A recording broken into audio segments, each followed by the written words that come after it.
This program is brought to you by Stanford University. Please visit us at stanford.edu. Today, I want to do two things.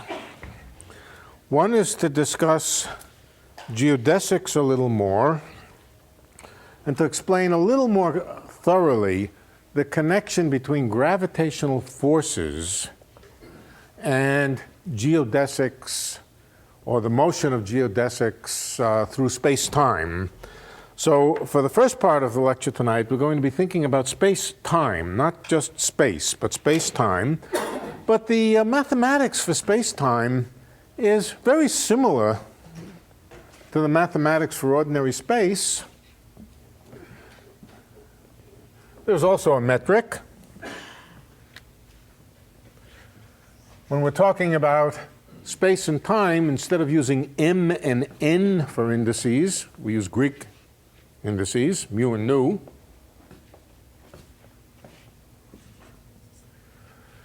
And again, there's a notion of distance, which is called proper time. I'll also write it, well, I guess I usually write it, I have trouble keeping my notations entirely consistent. I'll try to keep them consistent as I can. Instead of calling it ds squared, s is usually the label for distance in space. One calls it d tau squared because it's more like time. Proper time, the proper time along a trajectory has a little interval along the trajectory. It has a set of differential displacements, which are called dx mu. Remember, mu runs from 0, 1, 2, and 3. 1, 2, and 3 represent space. 0 represents time. And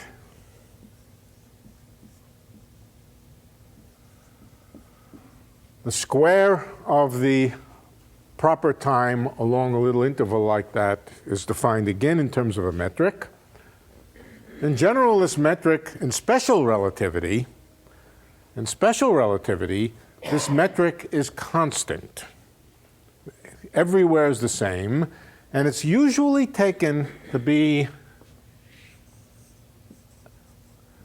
the symbol eta mu nu.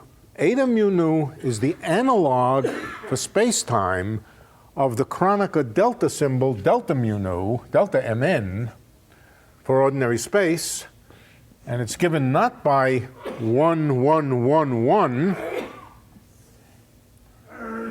It's a 4 by 4 matrix, but it's given by 1, 0, 0, 0, 0, minus 1, 0, 0, 0, 0, minus 1, 0, 0, 0, 0, minus 1.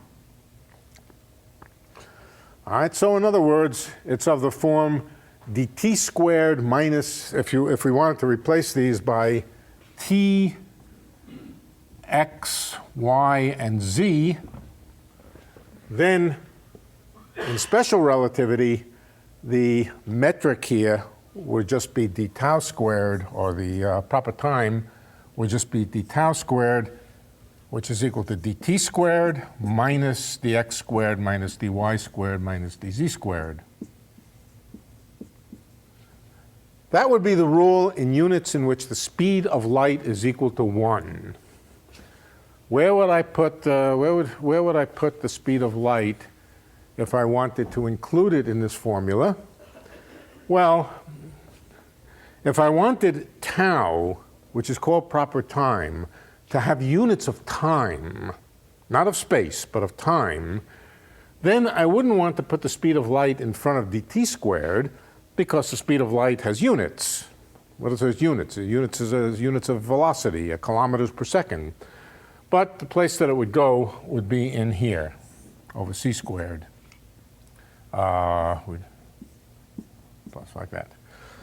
All right, so notice first of all that if the speed of light is large, which it is in ordinary units,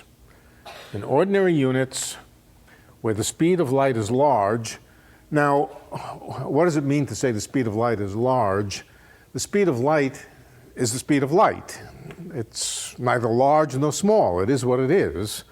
What it really means is that the things that we're interested in are moving very slowly with respect to the speed of light, so that we can think of the speed of light as much faster than anything we might be interested in.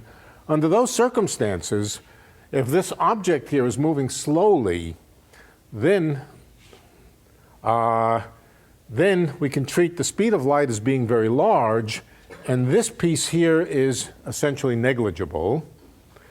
And d tau is the same as dt. So for slowly moving objects in a frame of reference in which everything is moving slowly, then time and proper time are very close to being the same thing. But more generally, if we're interested in things which are moving fast, then this is the proper time along a trajectory. It's the time as recorded by a clock moving with the object. A standard clock made in the standard clock factory moving with the object will record proper time, not coordinate time. This would be called coordinate time. This would be called proper time. Now, in general theory of relativity is related to special relativity in the same way that flat space is related to curved space. We haven't discussed yet what curvature means. We're going to do that tonight. But, yeah. I have a question. Isn't dt the one that the clock would record if it's moving with the object? No, d tau is the one that the clock records. The clock moves and ticks off proper time in the same way that if you have a curve in space and you lay out a tape measure along it, the tape measure doesn't record y or x, it records distance along the curve. All right? Think of the clock moving with the object as a kind of space-time tape measure, keeping track of proper time along the trajectory. Each tick of the clock can be thought of as a marker along this fictitious tape measure, the space-time tape measure. The only peculiar thing is that there's a minus sign in here. All right, so that we need to keep track of. But as I said, general relativity is related to special relativity in exactly the same way, or exactly in an analogous way to the way that flat space would be like special relativity, and curved space would be like general relativity, except it's curved space-time. Other than that, the rules are basically the same for geometry, the existence of a metric, the notion of covariant derivative, exactly the same. The Christoffel symbols are made up out of the metric tensor. The metric tensor is a tensor. There are covariant, contravariant tensors, covariant derivatives, Christoffel symbols, and they're all made exactly the same way as they would be in space, except that you use the space-time metric rather than the space metric by itself. Notice there's one time direction, one direction with a plus sign, and all the others have a minus sign. Okay.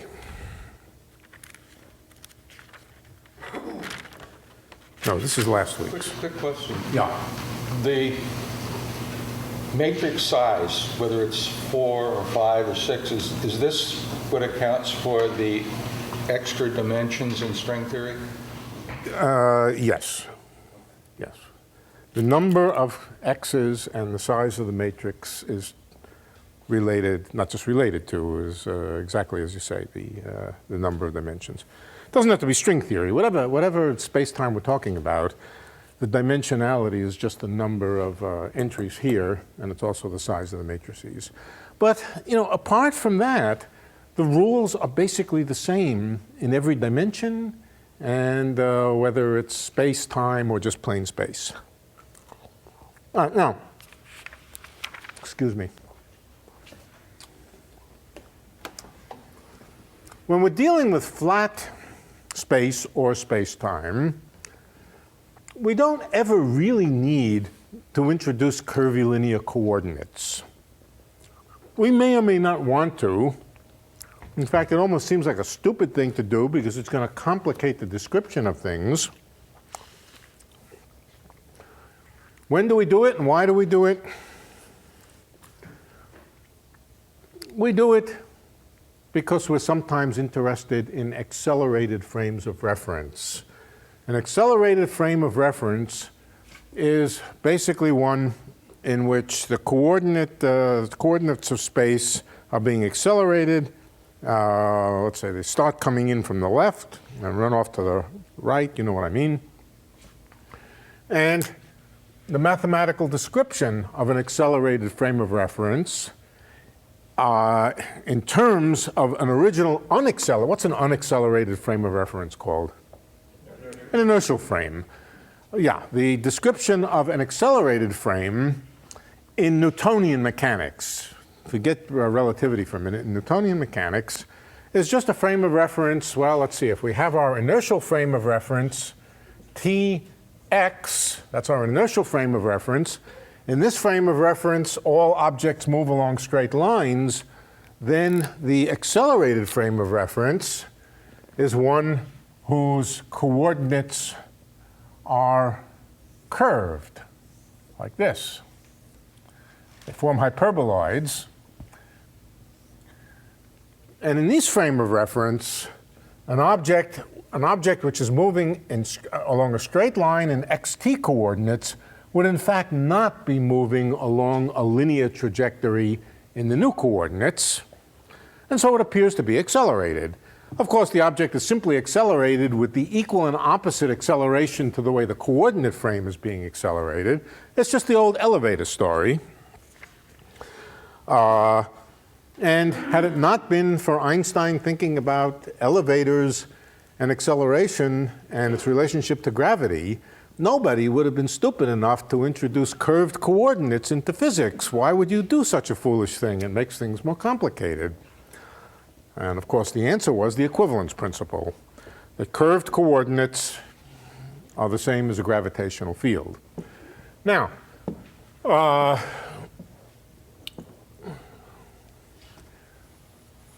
so we do introduce curved coordinates. That itself is not the same as space-time curvature. We'll come to it. But once we introduce curved coordinates and so forth, the whole apparatus of tensor analysis, transformations of things from one frame of reference to another, all of that gets inherited from the geometry of space that we've discussed up till now. All right, let's see. I'm not sure what order to go in. I think we'll begin with curvature.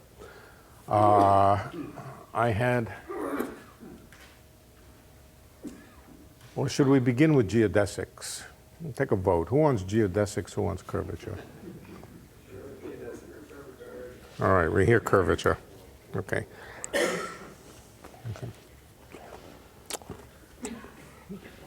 So I'm not even sure why I talked about this. All right. We'll come back to it. We'll come back to it.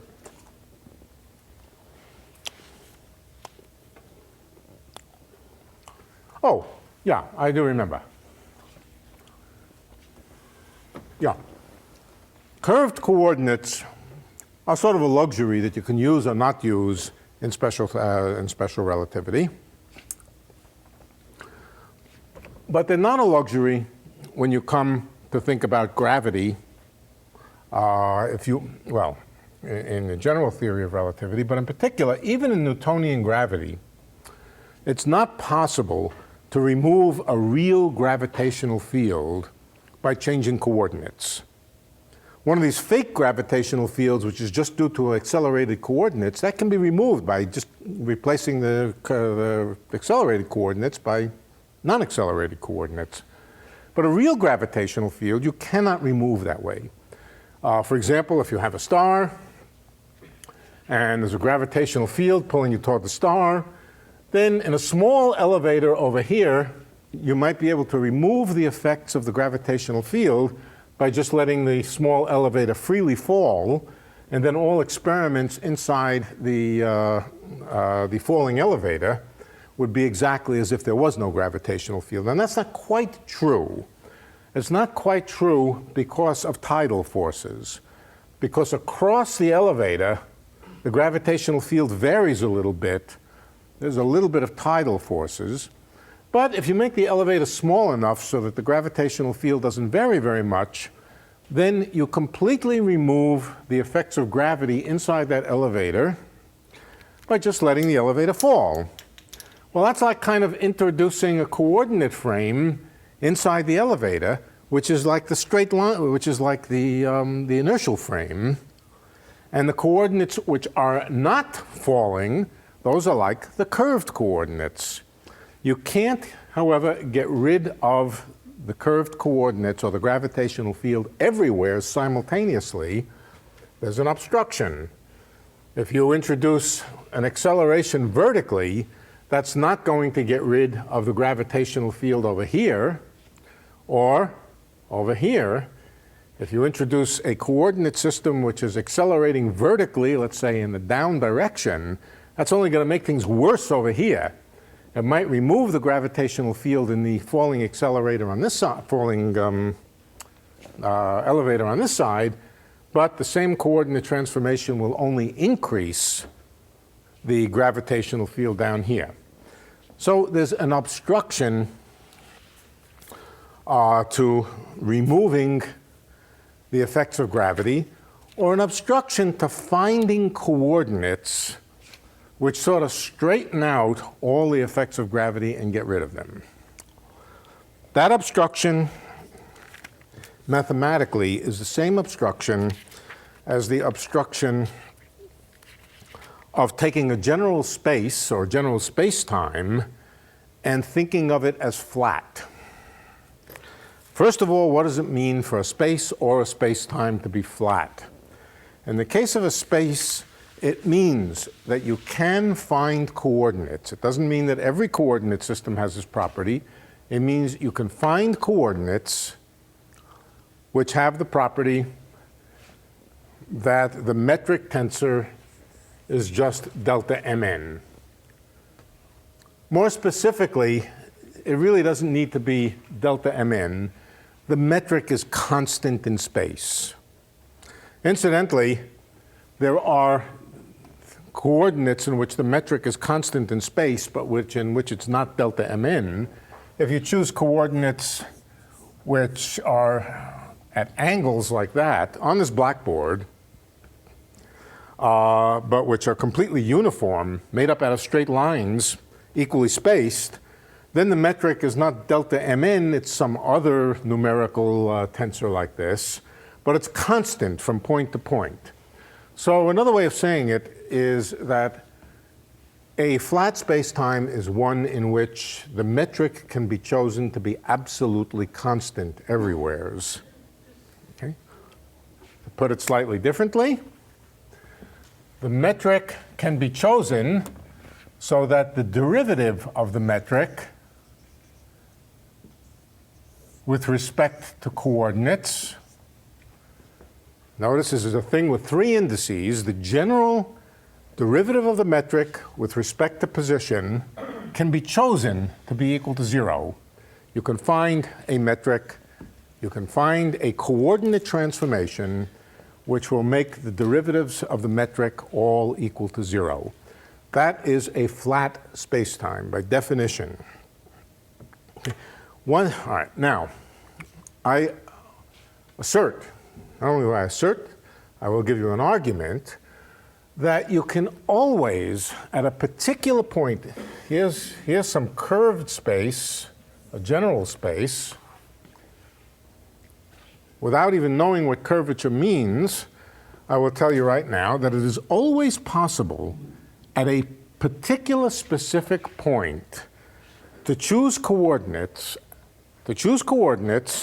so that at any specific point the derivatives of the metric equal 0. It's always possible to do. Let's see how we can argue that there's, in other words, there's enough freedom in the choice of coordinates so that at one point you can choose g to have derivatives equal to 0 in every direction.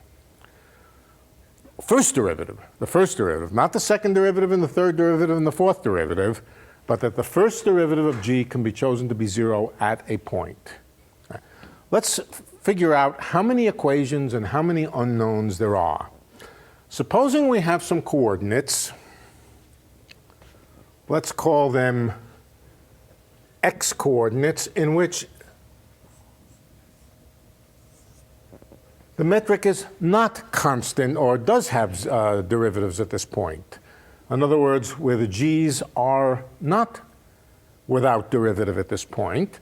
And let's make a coordinate transformation to a new set of coordinates. I'm going to call them y. I'm going to choose the origin of the y coordinates to be exactly the same as the origin of the x coordinates. All right. For example, a simple example would be ym equals xm. That's a dumb coordinate transformation. It's no coordinate transformation at all.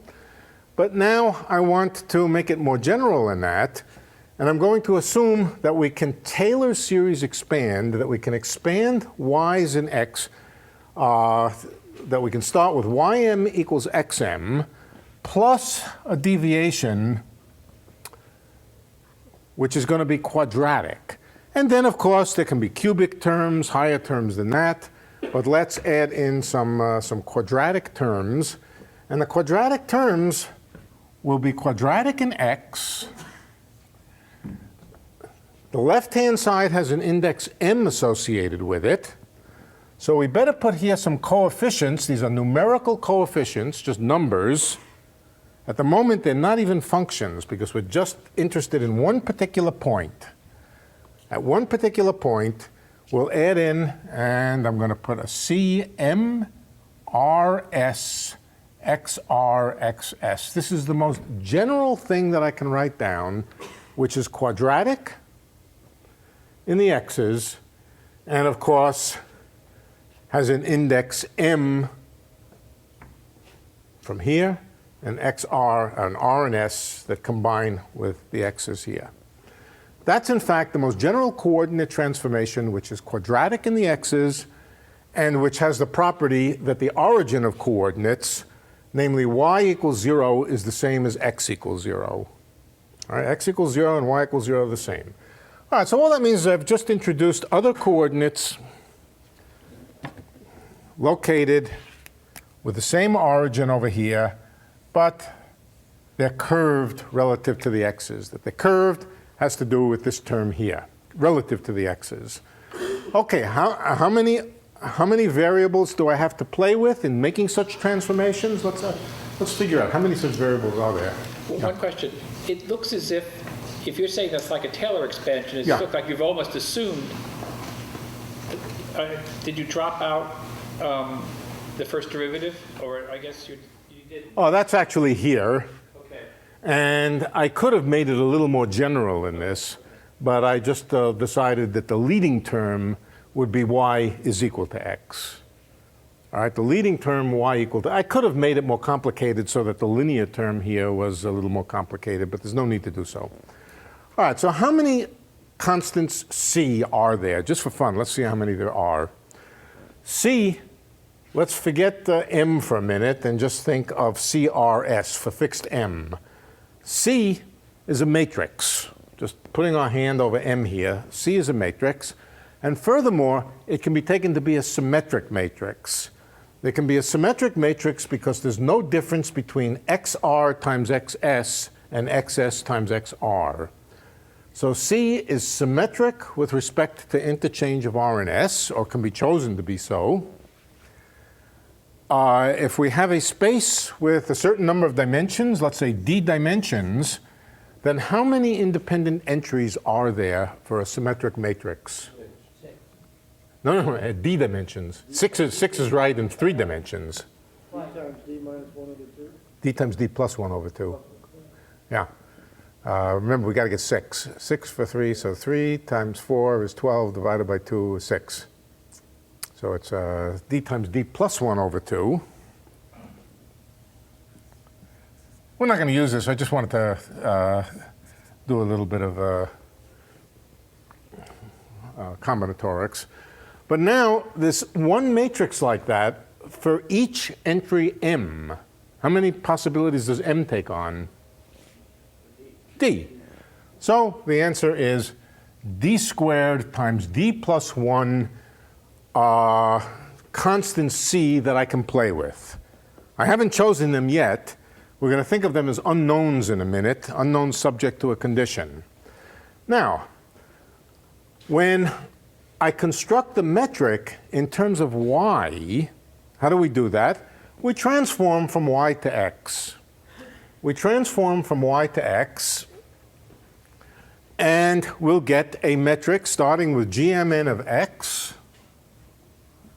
We will get a new metric, which we can now call g, well, let's just continue to call it mn of y. It's the new metric in y coordinates. Okay? I'm going to require of the constants c the condition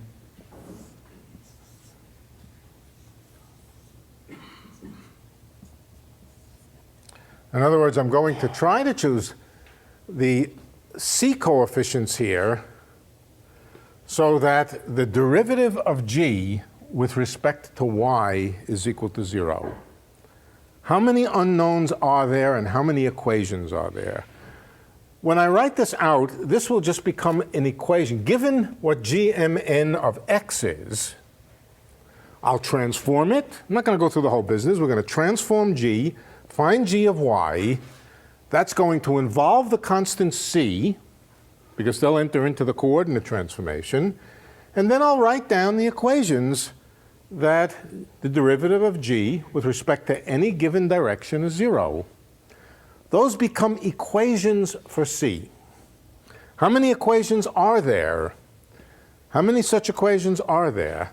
Well, there's a symmetric matrix that's d times d plus 1 over 2. But how many such symmetric matrices are there? In other words, there's exactly the same number of components of this object, gmn with an index s, as there are of this object. A thing with 3 indices with 2 of them symmetric. Same thing here, 3 indices with 2 of them symmetric.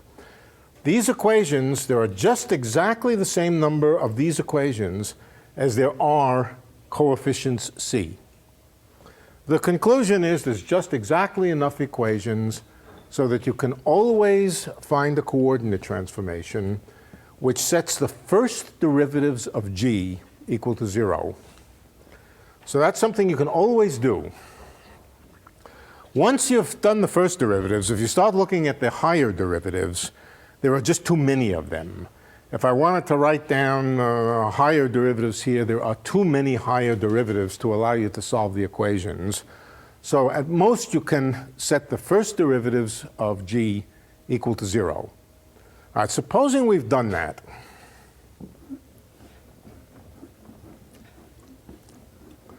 Supposing we've done that and we found coordinates where this is equal to 0. All right, there are various things we can say. First of all, the derivative of gmn with respect to x is equal to 0 at that point. But we can say a little bit more. We can also say that the Christoffel symbols at that point are equal to 0. Why? Because the Christoffel symbols,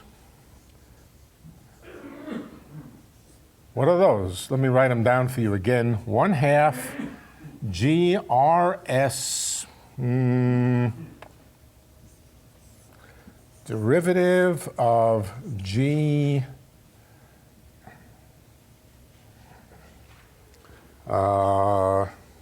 Sm with respect to xn plus derivative of g Sn with respect to xm minus the last one, derivative of g mn with respect to xs. This is the Christoffel symbols. And of course, if I have chosen the first derivatives of the metric, if I've chosen coordinates which get rid of the first derivatives at the point, at the origin, for example, then at that point, the Christoffel symbols are also 0. They're made up out of these derivatives. So at the point in question, the single point in question, the origin, for example, doesn't have to be the origin of coordinates, but at the specific point in question, I have succeeded in simultaneously finding coordinates in which the derivative of g is equal to 0 and in which the Christoffel symbols are equal to 0. From that, it follows that the covariant derivative of g is equal to 0, because the covariant derivative of g is just the derivative of g with respect to x plus Christoffel symbol times g plus another Christoffel symbol times g, one for each index of g. I won't bother writing the details. So once we have found coordinates in which this is true and in which this is also equal to 0, we know that at that point, the covariant derivative of g is equal to 0. But on the other hand, the covariant derivative of g is a tensor. The ordinary derivative of g is not a tensor. The Christoffel symbols are not tensors. But the covariant derivative of g, that was the whole purpose of inventing covariant derivatives, to make things which really are tensors. So the covariant derivative of g is equal to 0. It's a tensor, and if a tensor is equal to 0 in one coordinate system, then it's equal to 0 in every coordinate system. Well, there was nothing special about the origin of coordinates. I could have done exactly the same thing at every point. And so I conclude that the covariant derivative of g is 0, everywheres. Just because I can choose coordinates at any point where the derivative of g and the Christoffel symbols are equal to 0. So that's the theorem that... How do we know that the c's will, when we make them be non-constant from point to point? We begin by doing this at a point. Right, but now we are able to extend that to, say, through a curve or something? Well, you can't know. You got to go. If you go to a new point, there'll be new c's. Right, if you go to another point, the functions going, those won't necessarily be continuous, would they? They'll be continuous, yeah. Well, The function c will be continuous, but they will vary from point to point. The argument's a little circular. You use that the covariant derivative of g being 0 to derive the formula. That's true. That's true. The argument is a little bit circular. But what it proves is the consistency of the definitions, if you like. You could introduce other kinds of geometric structures where the Christoffel symbols are replaced by other objects. There are other definitions of the Christoffel symbols where the covariant derivative of g, for example, is not equal to 0. Such things are possible. I guess what we really prove here is the consistency of the idea that the covariant derivative of g is equal to 0. We assume the covariant derivative of g is equal to 0. We calculate from that the definition of the Christoffel symbols, and then we go back and we discover with that definition the covariant derivative of g is equal to 0. So actually, you're right. The definition is circular. Not completely circular, but you got sufficient conditions yeah. for something. Yeah. In any case, the definitions are consistent, And they are the standard definitions of how you covariantly differentiate tensors to get tensors. Question. Yeah. If this is related to an intuitive notion of flatness, Yeah. what would happen if somehow or another, like you had a wiggle, and then inside of every wiggle you put another wiggle inside of every wiggle? So is there a constraint on G such that you can't get a situation that is sort of infinitely wiggly, so you could never find a coordinate system that would be flat? No. You're asking, for example, whether G could be such an unpleasant function that its derivatives don't exist or aren't continuous or something like that. So yes. So the usual assumption is that the G's are continuous and differentiable everywhere. Just once, or? Let's say just once. And there will be exceptions. For example, exceptions are places where the geometries become singular. There will be exceptions, but in general, a place where the geometry becomes singular, I'll tell you what singularity means in a second. I've given you examples of polar coordinate singularities, which are funny right at the origin, all right? Polar coordinate singularities are not polar coordinates are singular at the origin. That's because at the origin you can't give a well-defined angular coordinate to a point. It can happen that you choose coordinates that are defined in a way that make G's not be properly differentiable or something. But on the other hand, you can also find other coordinates at exactly the same point which are not singular at that point. So polar coordinates are kind of bad coordinates right at the origin. But there's nothing wrong or funny about the space at the origin there. It's not singular. And the way to prove it is just to go to other coordinates where there is where the metric is nice and continuous and differentiable. There may be places, honest places, where there's nothing you can do to make the metric differentiable and friendly function at a point. And if that's the case, then one says there's a singularity, a real physical singularity. A real physical singularity is a place where there's nothing you can do, not only not to make the coordinates flat, but also to make them smooth, to make the metric continuous and differentiable at that point. I'll give you an example. We're about to come to an example now. The cone, the tip of the cone is a real singularity in space where there is no coordinate system that you can choose which will make the metric at the tip of the cone smooth. There's something real going on there, and that's called a singularity. I have a quick clarification on the last term in the denominator of the Christoffel symbol. Should that be x? Yeah, sorry. Yeah. Yes.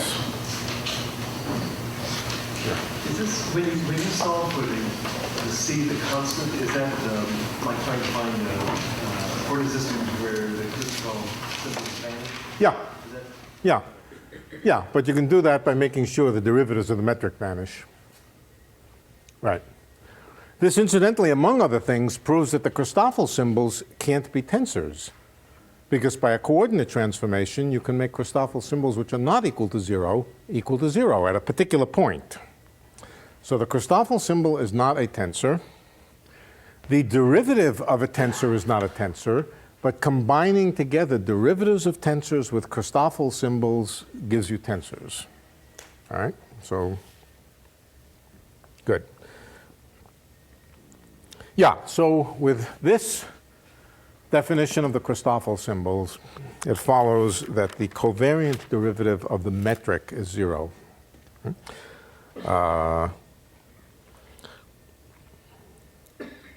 And whether it's a good thing or a bad thing, it's a true thing. Now, let's come to the idea of curvature. As I said, curvature is a mathematical obstruction.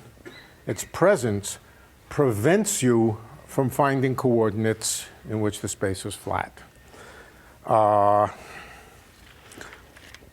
And to understand curvature, you first have to understand something we've already spent some time with, the idea of covariant derivative of a vector along a curve. Let's go back. We talked about this previously, but let me go back to it. That's the starting point. The notion of the covariant derivative along a curve. The question, I'll tell you what question we want to answer. We want to answer a question like this. Supposing I start with a vector somewheres in space, and I would like to move it to another point, keeping it parallel to itself. In other words, I would like to move this vector over to here. And I would like to know what its components are over here if it's moved in a way which keeps it parallel to itself. That's the notion of parallel transport of a vector. Keeping it parallel to itself as you move it, we'd like to move it over here. Now, in flat space, it's pretty clear what you do. You just keep a vector parallel to itself. But when we are we can just choose Cartesian coordinates where the metric is just delta mn. And in those coordinates, keeping the vector parallel to itself just means keeping its coordinates constant, keeping its components constant. But if either we have curved coordinates or a really curved space where we can't choose the metric like this, then we have to find some definition of what it means to move a vector parallel to itself. It's not clear that we can find such a definition, but I will tell you what it is, what an appropriate definition is. All right, first of all, take your curve, take your vector, and make the covariant derivative along the curve. I'll remind you what that is. If we have a vector, let's say it's a vector with contravariant indices, then, and it's defined all along the curve. All along the curve it's defined. It might even be defined in the rest of space, but I'm not interested in it in the rest of space, just along the curve. Then first of all, we differentiate the components with respect to distance along the curve, right? ds, where s just represents distance along the curve, measured in whatever units we like. Right? But this in itself is not a true vector. Right? The v's may vary for reasons having nothing to do with an actual physical variation of the vector, but having to do with variation of the coordinates as you move along. What do you have to do to make a vector out of it? You have to make the covariant derivative, which involves the gammas. Gamma nu. Oh, I'm using now the notation of relativity, nus and mus instead of m's and n's. It doesn't matter. We could, somewheres I jumped into space-time. Let's do space instead of space-time. mn, and s, let's say, no, p, let's call it p, and then there is a v, n, dx, p by ds. dxp by ds, that's a vector. Remember what this vector is? What is the name of this vector? dx by ds. That's the tangent vector. That's the tangent vector along the curve. And we worked out last time that this is the covariant derivative of a vector along a curve. Along a curve, it's the covariant derivative, where this is the tangent vector, and this is the derivative of the vector along the curve. Now, I'll just remind you, we defined the geodesic last time by saying this curve is a geodesic if the covariant derivative of the tangent vector is 0. All right? So let's just put that down. Let's write that down, the condition for a geodesic. V now is going to be replaced by dxm by ds. In other words, we're going to replace V by the tangent vector itself, and then the derivative of the tangent vector with respect to s becomes a second derivative, d second xm by ds squared plus gamma mnp. Now the tangent vector, now V is the tangent vector, so that's dxn by ds, and then dxp by ds.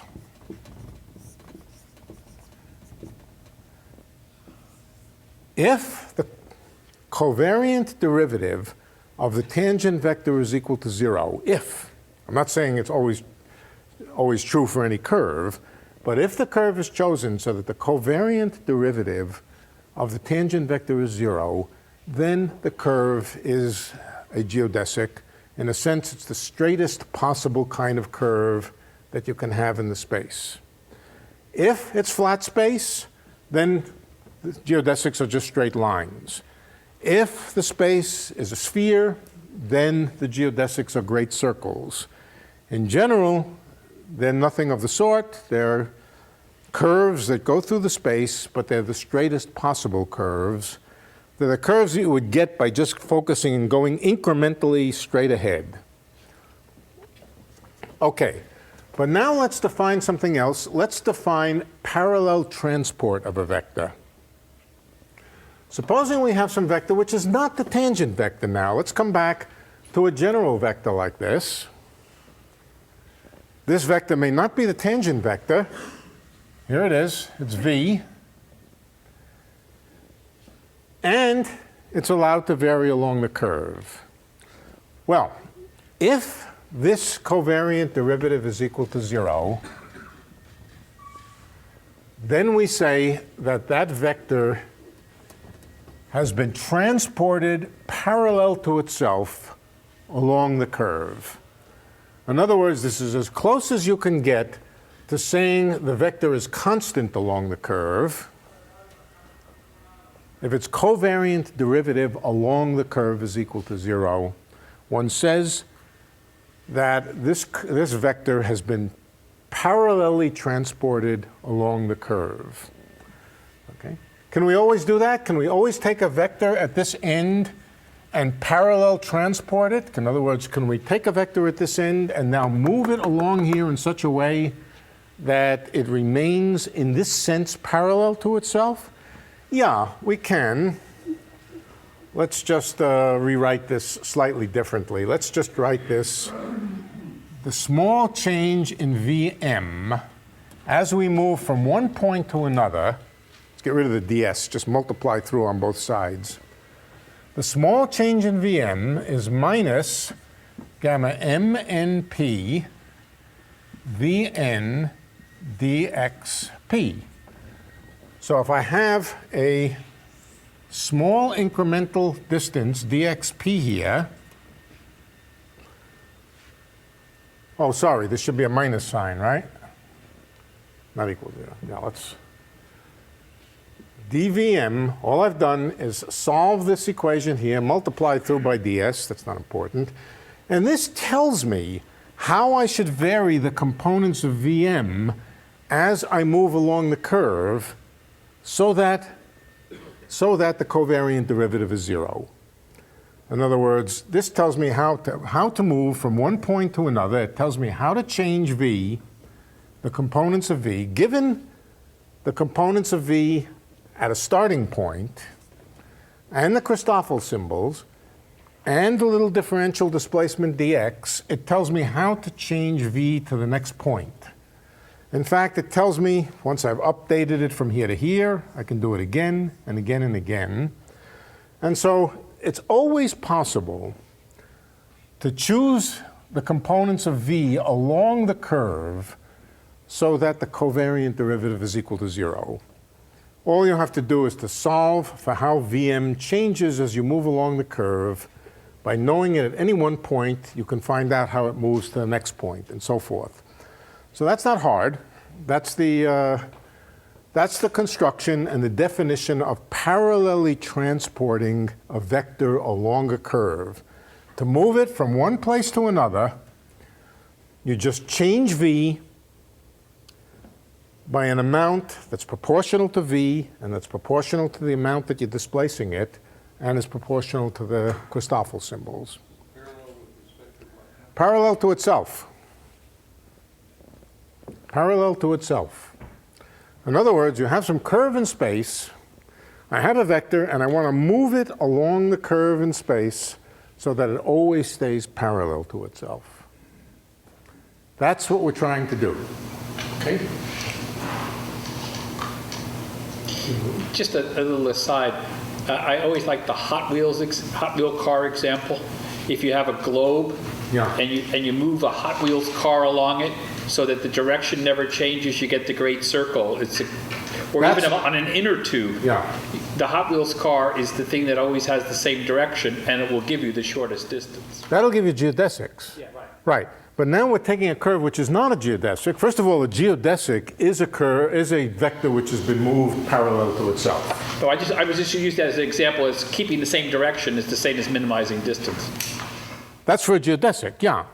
But you can also parallel transport something which is not a geodesic. For example, you can transport a vector which is not the tangent vector.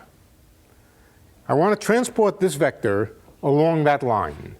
Now, if I take that vector and transport it along that line, then the tangent vector is the thing that I'm transporting. If the derivative of the tangent vector is 0, it's a straight line. But I can also take any vector, which is not necessarily a tangent vector, and start transporting it along the curve, whether or not the curve is a geodesic. Take any curve, take a vector, and transport it so that it stays parallel to itself. That you can always do. Parallel to itself and of the same magnitude. Now, would this be the same as saying that the angle between the vector and the tangent vector is always constant? No, that's definitely not what it says. Why? Because the tangent vector is itself changing. Let's do it a little differently here. Let's take a circle, and let's take a vector. There's a vector. Now I'm going to transport it along itself. I'm going to transport it parallel to itself. I'm having trouble keeping it exactly parallel, but notice by the time it gets down to here, it's become the tangent vector. Keeping it parallel to itself along the circle will make it the tangent vector over here. Over here it's perpendicular to the tangent vector, and up here it's the tangent vector again. All right. So if I take a circle in flat space, a flat space circle, and transport a vector parallel to itself, the angle relative to the curve changes. It's the angle relative to the neighbor which hasn't changed. The neighbor to this point, or to the vector over here, is this point over here. It's relative to the neighboring value that it hasn't changed. So we're moving it along incrementally along the curve, crazy directions, but always keeping it parallel to its neighboring value. That's called parallel transport.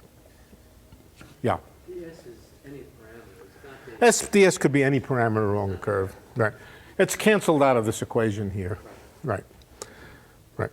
So there's a notion of parallel transport along a curve. Okay. But now you could ask an interesting question. Supposing,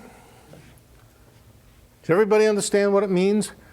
It means as you move along the curve, even if the curve is turning, you make sure that the vector stays parallel to itself. Let me give you an example how you could do that physically in the real world. A gyroscope. You take a gyroscope. A gyroscope is a spinning object. All right? If you don't really forcibly change its direction and you just hold it by its tip or whatever it is, and you move it around, it will always face in the same direction. You don't have to move it along a straight line. You can move it along a curve. That gyroscope will transport parallel to itself. So a gyroscope is a physical implementation of parallel transport in space along a curve. Okay? You move it around, pay no attention to it, just move the tip of it, and because of its angular momentum, it will continue to point in the same direction, even if you transport it along the wildest, wiggliest curve. Right? That's the idea of parallel transport. So this would be the equation then that would govern, in 3 dimensions, for example, would govern the components of the axis of a gyroscope as you move it around. Now, that's not the same as Cartesian coordinates relative to that point, though.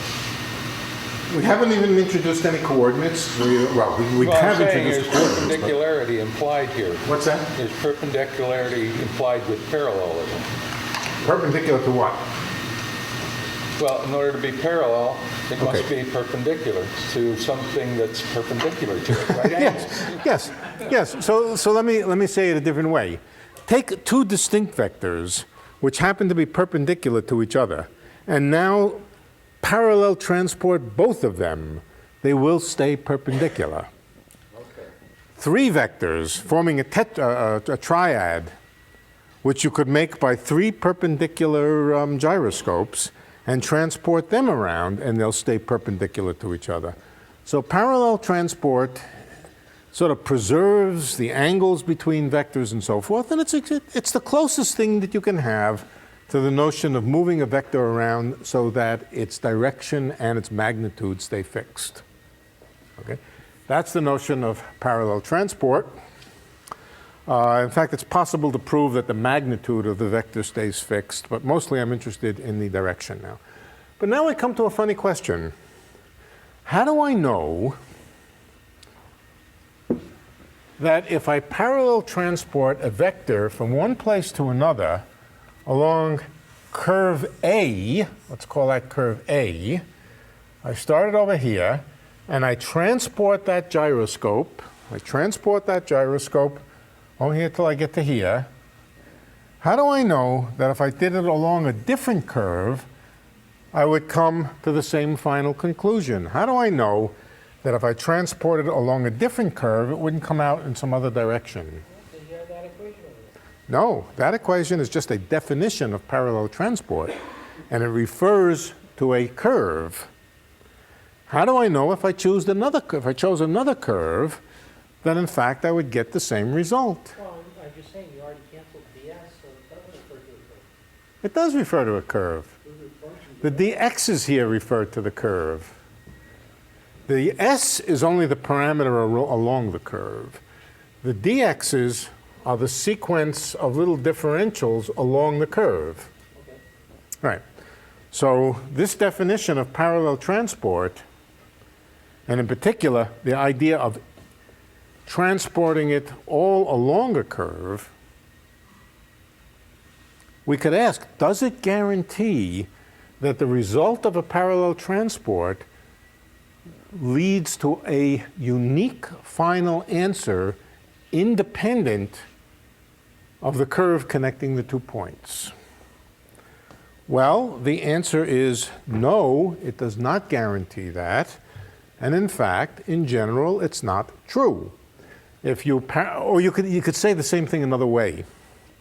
Instead of parallelly transporting it along 2 different curves, let's imagine parallelly transporting a vector around a closed curve. That's an even better situation. Take the gyroscope and parallelly transport it around a closed curve. Does it necessarily come back to the same direction? Okay? The answer is, in flat space, yes. That's intuitively obvious. Right, but the bending of light rays around the star. Well, right. But the question is, in a general space, in a curved space, is it necessarily true that if incrementally, from point to point, you make sure that you keep the vector parallel to itself, the gyroscope, must the gyroscope come back to itself? And the answer is no. The obstruction or the fact or the condition, the situation in which it doesn't come back to itself is the situation in which there is curvature. That's the diagnostic test to find out if a space is flat or not, is to transport vectors around curves. And if you ever find a curve that you can take the vector around where the vector does not come back to itself, somewhere in there is some curvature. That's the definition of curvature. That parallel transport around a closed curve does not bring you back to the same vector. If there is curvature, it's quite obvious that you cannot flatten the space out to give it a metric which looks like a conventional flat space metric. Yeah? Does the Mobius strip have this property? Sort of, yeah. Let's see. A Mobius strip, actually, when you go around a circle, a vector can flip its flipper. Yeah. But yes, a Mobius strip does have a kind of global, I'll call it global curvature, and I'll come back to the Mobius strip in a minute. Mobius strip is a non-orientable surface, and so it's a little bit peculiar, but we can certainly find examples without going to non-orientable surfaces. The cone is the sort of simplest example of all. The cone is a space which is, by the cone, everybody know what I mean by a cone? Like an ice cream cone? It's what you get if you take a sheet of paper,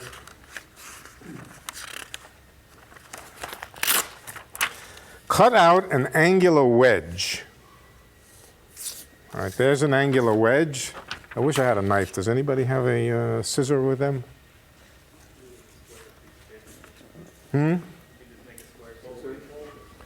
Yeah, I know I can do a trick, but let me.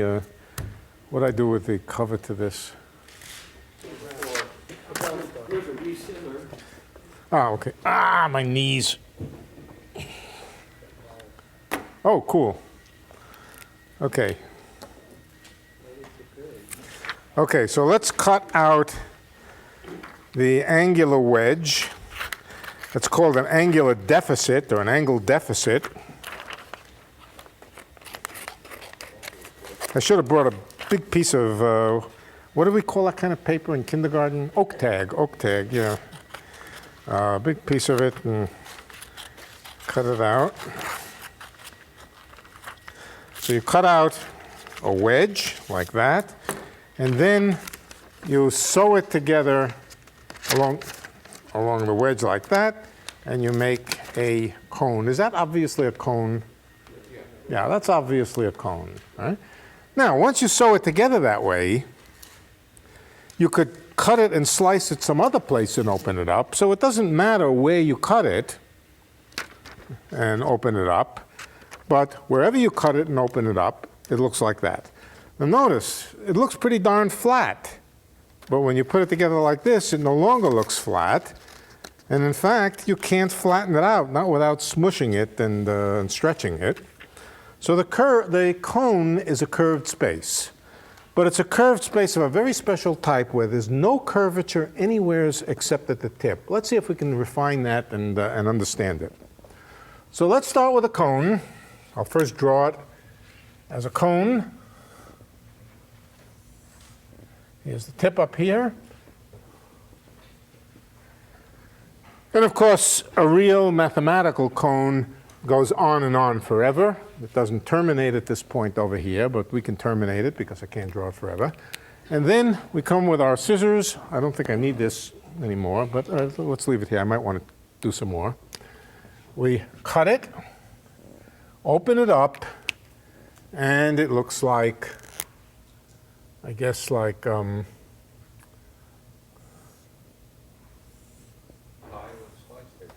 what's that? Yeah, a pie with a slice taken out. All right, so that's a cone with a rule. The rule is that point over here is identified with a point over here. For example, if a fly walks around across here and crosses the red line, then in this map over here, think of this as a map of the cone, the fly walks around over here and then jumps over to here. The red line has been sliced open, but then we have to remember to identify points in the appropriate way. That's the mathematical construction of a cone in terms of a flat space. Now, notice that this sheet of paper, as well as this drawing over here, is completely flat everywhere along here, as long as we keep away from the problematic areas where we've cut it and the tip of the cone over here, it's completely flat. So first of all, let's take a closed curve over here. That's a closed curve on this flat sheet of paper. And now take our gyroscope and transport it around. We're taking the gyroscope and transporting it around the closed curve, parallel to itself at every point. All right, so whoever's doing this parallel transporting, as he moves it, he makes sure that incrementally it stays in the same direction. And as he goes all the ways around, guess what? What happens to it? It comes back to itself. All right? So there's an example of a parallel transport around the closed curve where the vector did come back to its original value. But now let's parallel transport around the tip of the cone. All right, so now we're going to take a curve that circumnavigates the tip of the cone. All right, and in particular, let's start with a vector. Just for the sake of clarity, I think I find it a little clearer. Let's start with the vector being aligned along the red line. And let's parallel transport along the curve. All right, first of all, the curve on here looks like that. It's a circle. It's a piece of a circle when we open it up. And the vector starts out in this direction. Whoops. Starts out by assumption along the red line. Now we move it parallel to itself. Parallel to itself does not mean that we move it so that it's pointing radially out. That's not parallel to itself. Parallel to itself means we keep its direction fixed.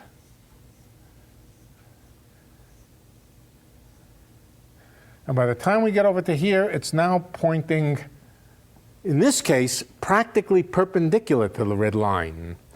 What's going to happen, supposing we now close this up, we might slice it along some new place. We might slice it along a new place and close it up over here so that we close it up back into the curve over here. Look what it's done. It's gone from something which is parallel to the red line to something no longer parallel to the red line. And that means when we parallelly transported it around, it's going to come back to some new vector, which is going to be perpendicular, or not perpendicular, but at some angle relative to the original vector. In other words, it's quite clear. When I close this up, this vector will wind up coming out in this direction. Just think about closing this up, and this vector over here will wind up pointing in some new direction. So here's an example of parallelly transporting a vector at every stage, keeping it parallel to itself, and by the time it goes around a closed curve, it's not parallel to the starting point. Right? Notice that only happens if we go around the tip. If we steer clear of the tip, that doesn't happen. Okay. The tip is the point at which there is curvature.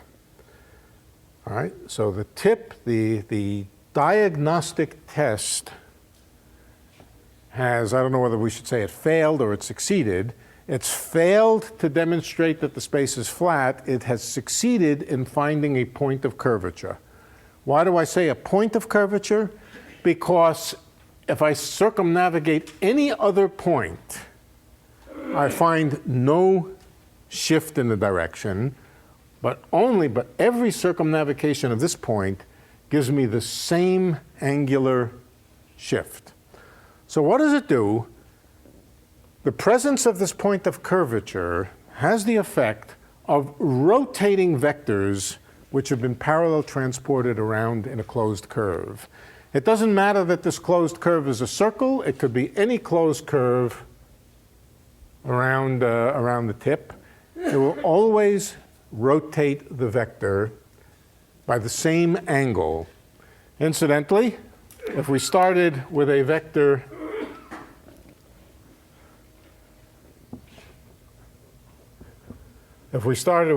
which was not along the red axis, but some other direction, and we went around, again, it would still come out in some new direction.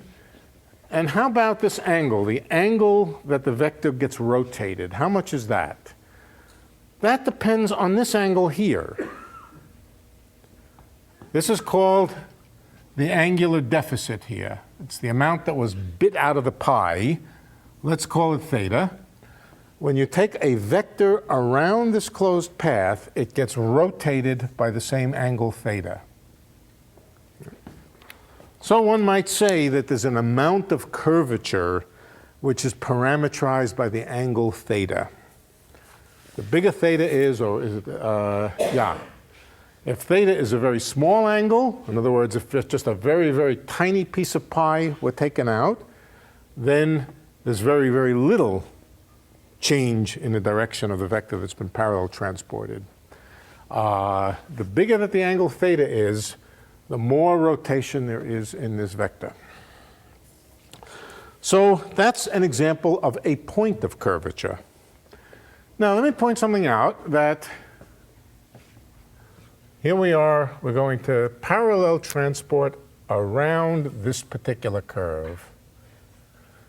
Nothing can depend on whether the tip of this cone here was truly pointed or whether I came along with my sandpapering machine and whittled off and made it smooth. Okay. So somehow the effect of going around this curve is the same whether this has been smoothed or not. However, supposing I go around the curve very close to the top here, then I'll get a different answer than on the cone. Then I'll get a different answer. In fact, I'll get a much smaller angle at the top of the cone here than if I go around here. Okay, so somehow this operation of going around this particular curve has located the fact that there's some curvature in there, but it hasn't told me the details. This particular curve has not diagnosed whether there was a point of curvature here or whether there was a smooth curvature there, but it's told me there is some curvature in there because when I go around the curve, because when I go around the closed curve, I don't come back to itself. So let's see now. Oh, let's do a sphere. Let's do a sphere. A sphere is also curved. Question? Yeah. When you say parallelly transported, can you nail that down a bit more? No. Because if that's the angle to the circle going around, then that basically defeats the argument. And Sorry? It's not radially out. I can understand why it's not radially out. If it's pointing towards at infinity, then again the argument. We take the curve and we break it up into lots of little straight lines, okay? And then we parallel transport from one to the other. And I'm not sure how to say this right. We're not transporting the vector so that it stays at the same angle to the curve. We're transporting it so it stays the same angle to itself. But if it's a geodesic, does it stay at the same angle to the tangent? Right. I have a question. So that I think that helps answer that question because, in a sense, parallel transport. If that's Right. constant direction, then parallel transport is constant with respect to the constant That's direction. right. If you parallel transport something along a geodesic, it will stay at the same angle to the geodesic. At least in 2 dimensions. 3 dimensions gets a little more complicated because a vector can twist around. So there's something called torsion where the vector can twist around. But at least in 2 dimensions, that if you transport a vector on a geodesic, then it will stay at the same angle to the curve. But on a cone, that would be sort of a spiral. Say it again? On a cone, a geodesic would look like a spiral. It wouldn't be just a circle cut perpendicular to the axis. The geodesics on a cone are simply the geodesics that it inherits from flat space. So straight lines in here are geodesics on the cone. Yeah. Well, they will, they'll get curved when you curl it up, right? Let's say it again. They'll get curved when you curl them up? Well, when you see the straight lines on here, they're geodesics. Also, the straight line here is a geodesic. The straight line here is a geodesic. I don't know, would you say they get curved when you, yeah, sort of. If you're looking at it from the top, they appear to get curved. The point is, what happens when a straight line crosses identified? When the straight line crosses where? The lines that were identified. It no longer looks straight unless it actually has an angle. Right, right. What you do, if you're interested in a geodesic which crosses here, then what you do, that's like a geodesic which crosses from here to here. Then the thing to do is to close it up over here, and this is going to be hard. And I don't want it to fall apart.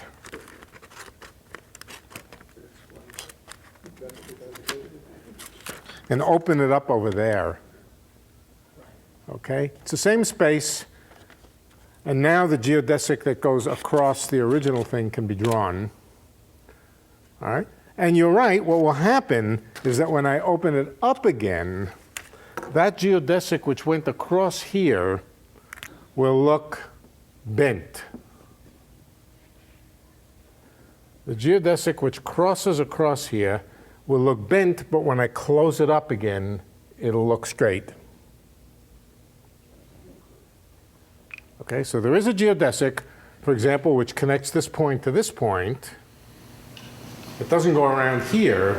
It goes across here and then changes angle and goes over here. And that angle would be repeated on the slice you made on the other side to make it parallel. Yeah, for example, if the angle was 90 degrees over here, then it'll be 90 degrees over here. No, what I was saying is once you close that up, Yeah. by making the other slit, Oh, yes. the angle becomes the same as Yeah. the other. Absolutely. Absolutely. But this curve from here to here will then become a smooth straight line. Right. So if you're interested in curves that go from here to here, the thing to do is not to use this representation, but close it up over here and open it up somewhere else. And you can always do that. So cutting and pasting is the way to think about cones.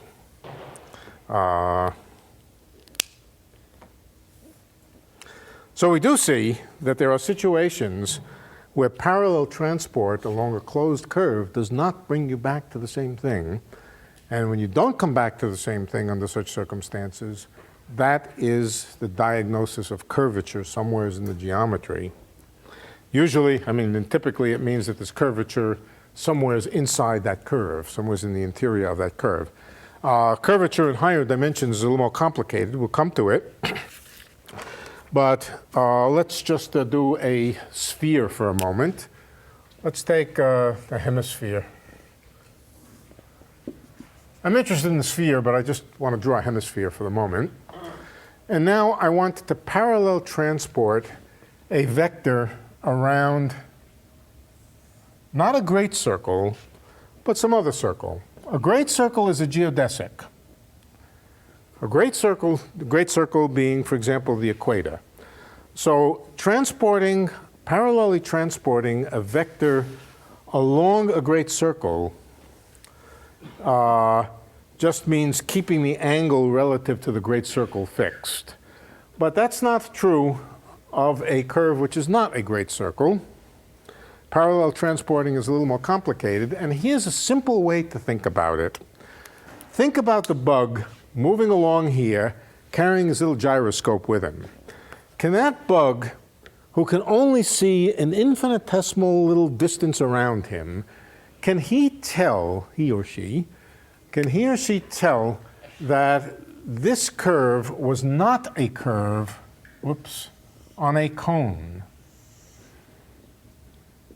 A cone which has been fit so that it's tangent to the sphere. Can everybody visualize that cone? Yeah, I don't think you can. You just said so. Right. It's a dunce cap. It's a dunce cap on a spherical head. And it just happens to be tangent right along that curve. What's going to happen when I transport parallelly a vector around there? It's going to do exactly the same thing as it would have done on the corresponding cone. Okay?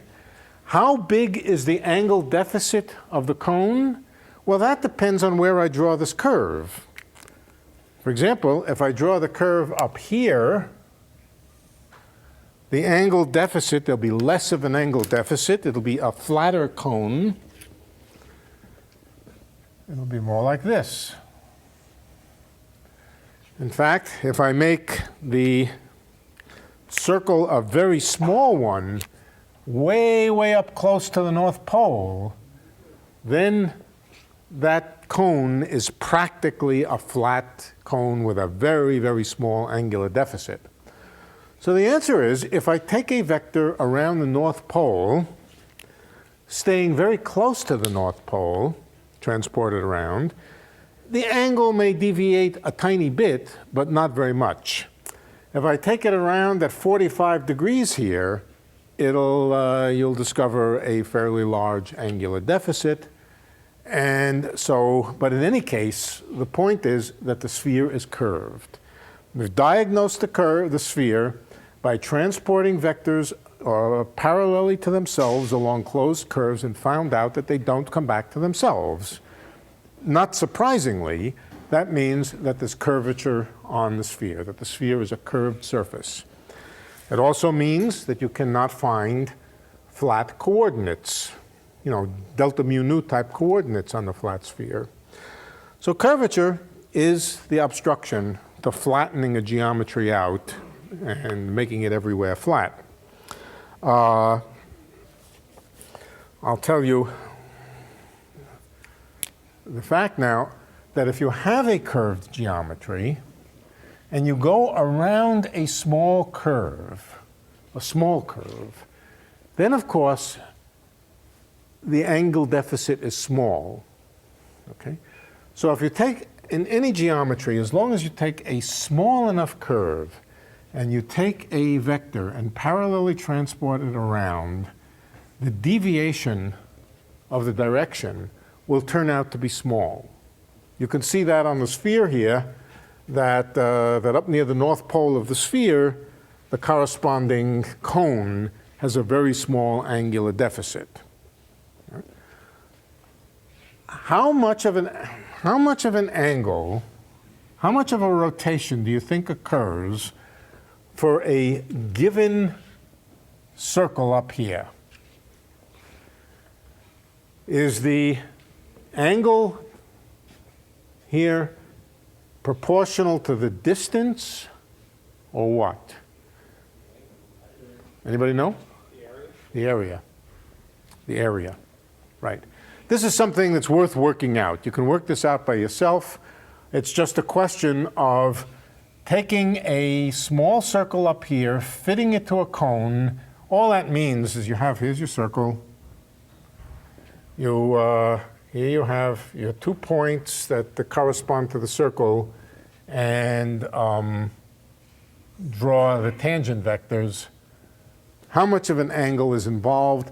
The angle will be proportional to the area of that little region. So it's the area that controls how much of a deficit or how much of a displacement you get when you go around a small circle or a small curve. Yeah. Even if the area is not circular. Even if it's not a circle, the displacement and angle will be proportional to the area. All right, so we can write down, let's call it delta theta. Well, let's just call it delta theta, the angle that the vector fails to reproduce the original direction. That delta theta will be proportional to the area of the enclosed curve times something, a number. And that number is called the curvature, R. For example, if I have a very big sphere and I take the same little area over here, I'll get a very small angular deficit. On the other hand, if I take a small sphere and take the same size circle over here, I'll get a rather large angular deficit. The smaller the geometry, the bigger the curvature. The smaller the geometry, the bigger the curvature. That's the curvature of a two-dimensional surface, is the relationship between the area of small little curves and the angular, let's just call it the angle deficit that's suffered when you go around the curve. Yeah. The area here, the area on the surface, or the area of the projected surface? Well, it really doesn't matter because we're talking about, we should be talking only about very small areas. So let's call this delta area. In other words, the right thing to say is that for an infinitesimal area, you get an infinitesimal angle, and the coefficient is called the curvature. And it doesn't matter in detail what the shape of the curve is. That's something you need to prove, but it's a true statement. Yeah. In the case of the conical example, Yeah. vectors that we're talking about must lie on the surface of the cone. It's a two-dimensional space, correct? Yeah. In the case of the three-dimensional sphere, is that also? No, the surface of the sphere is two-dimensional. The vectors, however, do not lie on the surface of the sphere. Do not have to lie on the surface of the sphere. You can think, that is a good question. You don't usually think of vectors as lying in the space. You usually just think of the vectors as having a magnitude and having a direction. So you can think of the vectors as sort of lying in the tangent space to the surface. The vectors, you don't think of the vectors as being creatures which live on the surface. They're creatures which have a direction and a magnitude, and they point along the surface, but they don't stick to the surface when the surface changes. So you think of them as things which live in the tangent space. Okay, that's the official words. But yes, you're right. I mean, the vectors don't really literally exist in the space itself. They're mathematical objects which live in the tangent space. If you go around the equator and have Yeah. a tangent vector, that's going to work just fine, and yet there's an area deficit there, isn't there? Yeah, but that's this formula is only for small areas. For large areas, you have to work it out in general. There's some integral to do, and that's right. Now, somebody asked me about the Möbius strip. The Möbius strip is a funny thing. How do you define a Möbius strip? You define a Möbius strip by taking a strip like that and then making identifications that this point over here is equivalent to this point, A. This point over here is equivalent to this point, B. The vector from, or the segment from A to B is equivalent to the segment over here from A to B. But quite clearly that means if you take a vector around the Möbius strip, it changes, it flips its direction. So that's an example of a kind of curvature. But Möbius strips are so weird that they don't fall into the same classification. They're non-orientable surfaces. And, They get confused. What is it you're calling it? That's, in my language, it's called a Mobius band. Okay. And you're calling it what? Media strip. Well, it's just neither. It's M-O umlaut. There's an umlaut. Oh, okay. Okay, it's pronunciation. Same word, different pronunciation.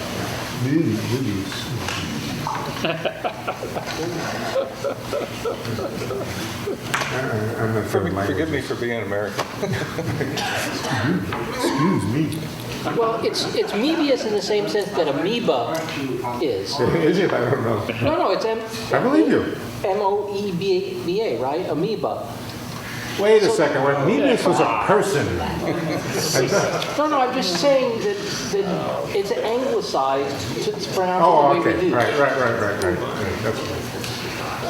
That raises a question about the torus. The torus, good. Yeah, All right. because that's Yeah. also a rectangle with identifications. Right. So the mathematically idealized torus, which is made in the way you just said, is flat. Is strictly flat. When the torus is defined in the way that you said, which is a rectangle with identifications across the rectangle.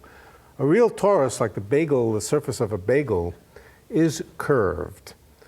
But it has an integrated curvature, which is 0. We'll come to that. Well, maybe we'll come to it. The problem is you can't construct a flat torus in 3-dimensional space. You can do it in 4-dimensional space. You can't embed it in 3-dimensional space.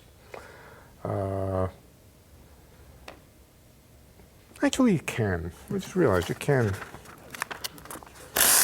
Not so. It's intrinsically flat, but you can't get a flat embedding. Yeah, I'm going to make a flat embedding for you. All right, here's the rectangle. What we want to do is identify this edge with this edge and this edge with this edge. Some people don't know what I'm talking about, so I'll explain it. A torus is the surface of a bagel or a donut, and it looks like that. Just think of the surface. We're not thinking about the interior, not the good stuff that you eat, but just the surface. And now cut it. Cut it open over here and open it up. What does it become? It becomes a piece of a cylinder, right? I mean, just topologically, it has the properties of a piece of a cylinder. And now, when you've done that, cut it along here. Cut it along here and open it up. And what does it become? It becomes a rectangle. It becomes a rectangle. This edge over here is identified with this edge. So that means this edge over here, A, B, C, D, becomes A, B, C, D. A fly which walks across from here to here, walks across here and reappears over here.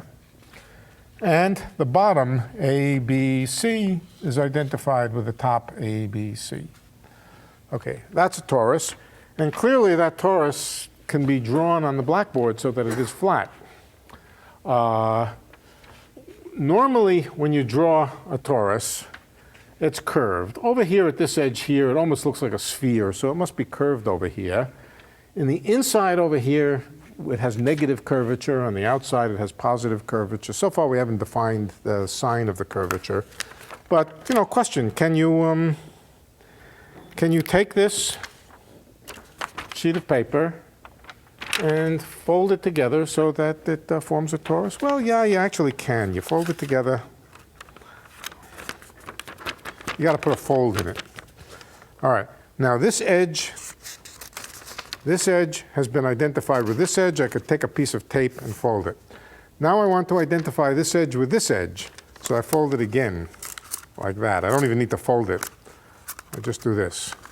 And now think of a bug walking around. The bug walks around from here, comes out on this side, comes around over here, comes out on this side.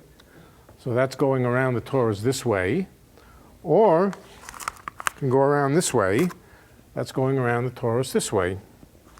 So in fact, I can make a flat torus. It's just a little bit, not much nourishment in it. Right? Well, actually, there is no integrated curvature on the edge. No. If the bug goes like from the inside of the egg. It's got a little bit of positive curvature on one side, a little bit of negative curvature on the other side. Yeah. So it's a little bit degenerate, as you say. And but in 4 dimensions, you can draw a surface, a 2-dimensional surface that is an absolutely flat torus. So a torus can be flattened. A sphere cannot be flattened. Interesting difference. And yeah. Now, notice what we're doing. Yeah. But the constant, I mean, if you draw small circles at various places on the torus, do you get angular deficit and surplus as you go around? Are you asking me about positive and negative curvature? I'm asking you if delta theta equals r delta A, what this, You're asking me about what values do you get from r? You don't always get 0. on a flat plane, 0. No, but on the torus. Oh, no, that's on a real torus, meaning one which is embedded in 3 dimensions. There's curvature all over it. So you get r's at different values. Different values, and in particular, on the outside of the torus. I'm going to explain now the sign of the curvature, and then we'll come back to, and I'll tell you about the torus. Okay. There's a notion of the sign of the curvature, and here's the way it works. Look down from the top, and let's go around clockwise or counterclockwise, either way. Let's see. We're going to go around this cone, around the cone. Oh, incidentally, in the case of the cone, what is the curvature? How much curvature? What is the numerical value of the curvature? The numerical value of the curvature is 0 everywhere except at the tip, and the curvature at the tip is? The angle deficit. No, it's infinite. It's infinite because the curvature is the ratio of the angle deficit to the area, and I can take an infinitely small area and still find that angle deficit. So the curvature at the tip of the cone is actually infinite. It's an example of infinite curvature. Infinite curvature means a singularity in the geometry, a place where it's not smooth. Okay, so we have the idea of curvature, but now what about the sign of the curvature? So let's take a vector, let's say pointing perpendicular. Let's amuse ourselves by taking a perpendicular vector and parallelly transporting it around to here. By the time it gets over to here, it will be pointing in the same direction, be sort of pointing this way, parallel to itself, and now close up the angle. Close up the angle, and which way is it pointing after you close up the angle? It's pointing kind of this way, right? All right. We've transported the vector in the counterclockwise direction. We've transported it counterclockwise, and which way did it rotate? Same way. Rotated the same way, and so we could give signs to these things. We could say that that going around this circle in the counterclockwise direction, let's define that to be a positive little area. Let's imagine now that areas can have signs. Here's the way we assign a sign to an area. If we have a little area and we go around it counterclockwise, we call that area positive. If we go around it the other way, we call it negative. So areas are things which have a sign. You don't usually think of an area as having a sign, but think of the area as having a sign because it's not just an area, it's an area plus an oriented boundary. There's a sense, we're imagining a sense of direction around the boundary. For counterclockwise, let's call it positive. For clockwise, let's call it negative. Then, on the sphere here or on the cone, if we go around clockwise, delta theta is also clockwise, and that corresponds to positive curvature. Since delta theta and delta area have the same sign, in other words, if we go around the area clockwise, we transport around a curve which goes around clockwise, delta theta is also clockwise, that's positive curvature. Is there such a thing as negative curvature? And the answer is yes. It's not hard to manufacture geometries which have negative curvature. It's a little harder to see, not nearly as easy to see. But if you take a saddle shape,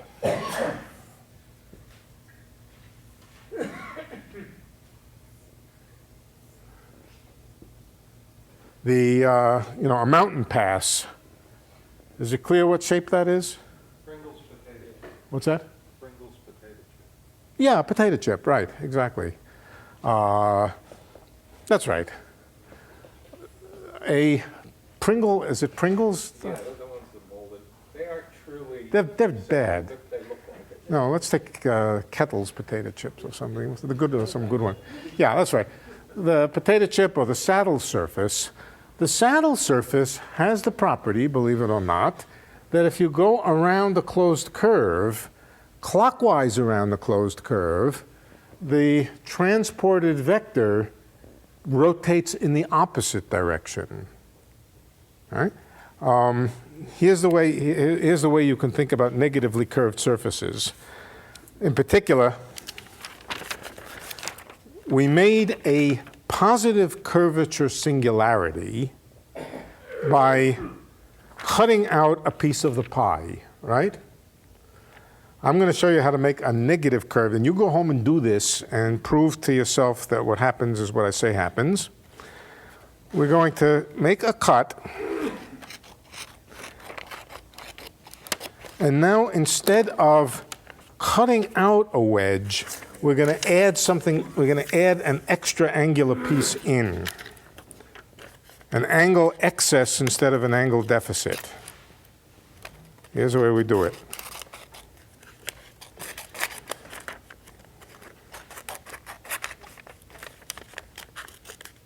All right, here's our angle excess. Right here, I take my surface, I open it up, notice it gets kind of floppy, and stick the angle excess in, and now tape it along here and tape it along here, and I have now, instead of an angle, can everybody see it? Instead of an angle, a piece of angle missing, it has more than 360 degrees going, instead of having less than 360 degrees going around, it has more than 360 degrees going around. Doing that makes a piece of negative curvature.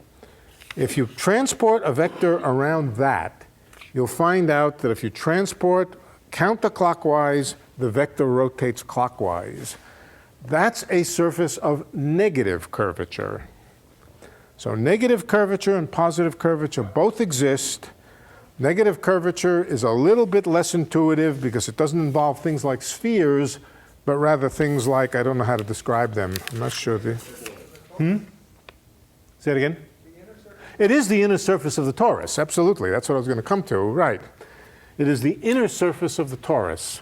So the outer surface of the torus, by the outer surface, I don't mean looking at the torus from the dough. I mean the outer surface is the part around here.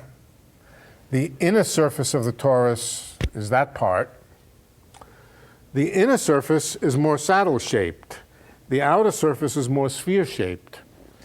You'll discover that the outer parts of the torus, in other words, the boundary out here, is positively curved.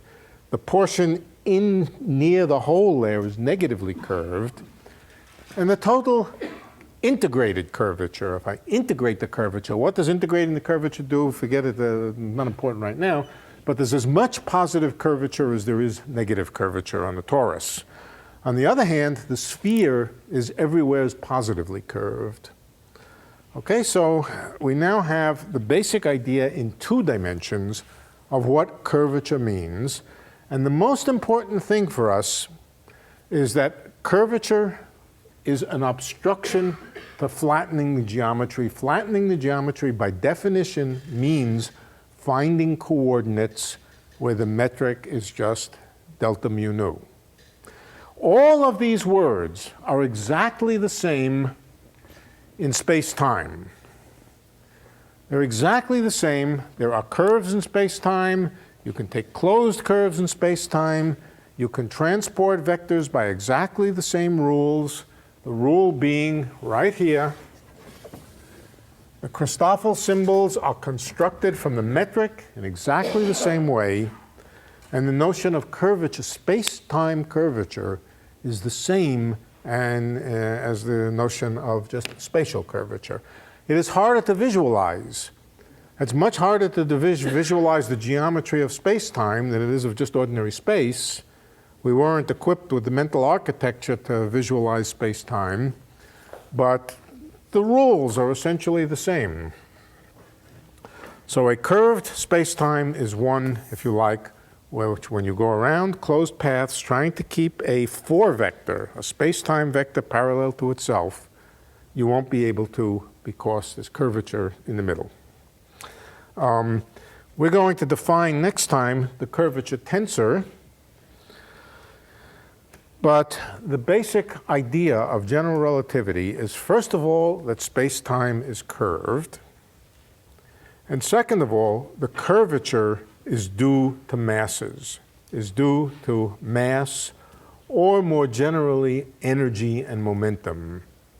E equals mc squared, of course, is the equality or the equivalence between energy and mass. Energy and mass are the same thing, except for a conversion factor, the square root of the speed of light. Energy and momentum, we'll find out, come together. But energy and momentum are the things which create curvature. That's the analog of the statement that mass creates gravitational field, and gravitational field that cannot be removed by a coordinate transformation. Gravitational field that cannot be removed by going to an accelerated frame of reference. That's the presence of a chunk of mass. It's an obstruction to getting rid of the gravitational field. Energy and momentum create curvature. Curvature is also an obstruction to getting rid of the curvature of space-time. So that's the basic theme. We're going to write down, if not derive, the equations relating the curvature of space-time to the presence of energy and momentum. And then we're going to talk about how particles move in a curved space-time. And the answer is they move along geodesics. So what we're going to do, here's the goal. Start with some energy and momentum, some mass. Calculate the curvature around it. And then that gives us a set of geodesics. And what we're going to want to see is that those geodesics behave almost identically to the way Newtonian trajectories move around a mass in Newtonian gravity. Of course, we're going to do a little better than that. We're going to see that there are some corrections to Newton. But that's the goal. Curvature is like gravitational field. It's created by mass. Solutions of F equals ma are essentially just geodesics in space-time. That's the goal for the next couple of lectures. And then we'll try to study some particular examples, in particular the Schwarzschild geometry of a chunk of mass. And I think, I'm not sure where we'll go after that. Any questions? Absolutely none. If you have a space embedded in another space, they said the upper space, the higher space is flat. Then is parallel transport, so the equivalent to keeping parallel in the upper, in the higher dimensional space? Well, okay, so let's see. So, no. Parallel transport is not defined by staying parallel in the embedding space. Yeah. let's put it this way. Take three-dimensional space, and now make a curved surface in it. If the rule for parallel transport was to keep the vector parallel in the three-dimensional sense, then when you went around any curved, there would be no such thing as curvature. No, but you keep it parallel for a little ways and then project it. And keep it parallel and project it. Okay, when you parallelly transport a vector in the two-dimensional space, you keep it in the two-dimensional space. It's always pointing in the two-dimensional space. Yeah, you can probably think of, You can understand it better if you think that for it to be a vector, it has to be just two numbers. It cannot be three numbers. That's right. That's right. But let me give you another way to think about it. As we said, we can always find coordinates at a point which are delta mn. All right, that means that the coordinate axes locally at that point are perpendicular to each other, and in fact, they're as straight as possible. Right? Parallel transport from one point to another point in the vicinity of this point where we've made the metric look like this is just keeping the components of the metric, the components of the vector fixed, transporting it as if space was flat. The problem is that when you go over to here, the original coordinates here, for which the metric was just delta mn, are no longer the coordinates at this point where the metric is delta mn. There's a little bit of shift of coordinates to keep them to the new coordinate system. And so, well, okay. It's a little more complicated. Anyway, familiarize yourself as much as you can with the idea of parallel transport. And the next time, we will define the curvature tensor. And again, the curvature tensor is always related to what happens to a vector when you parallelly transport it around a curve. It's more complicated in 3 dimensions. Why? Because the curve could be oriented along any plane. And furthermore, the rotation of the vector could be a rotation about any axis. In 4 dimensions, it's even more complicated, but the basic idea is go around a little curve oriented along some plane and see how the vector rotates in space or in space-time. And that rotation of the vector, when you go around a little circle, that is what defines curvature. That's the notion of Riemannian curvature. And it's the notion that that's at the heart of the gravitational field. Okay.